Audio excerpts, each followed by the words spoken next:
If a World Cup was to be held in a nation outside the top 10 nations, where would the IRB focus and why?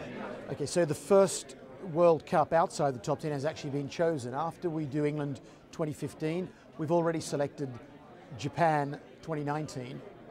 And of course, that comes with all the risks of going for the first time outside of the Tier 1 rugby nations who are used to, with unions that are used to hosting big events like that. We've done it to develop rugby in Japan. It's already a rugby country, but we believe we can help explode that sport there.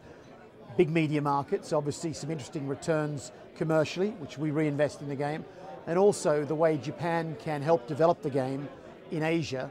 We have a Scrum Force project throughout the region, building up to it, during it and after it. So development will be fantastic in that region because of 2019. Rugby Union is focusing on grassroots for the next decade to increase players and fan base. What other ways can the IRB support them in growing the game over there?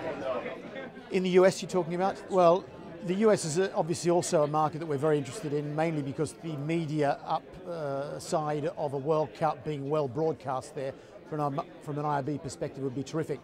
What we're trying to do is work with USA Rugby, which is the union in the States, to find investors who will invest in a major league, national league. And we've had meetings with several consortia who are interested in setting up a major league. We believe that having a super franchise for the Southern Hemisphere on the West Coast, or having a franchise for the Heineken or the European League on this side might well help as well, but we ultimately think the Americans will really only get interested when there's a major league locally, and we also need a place for rugby players to go after school and university, and at the moment they have to come to Europe.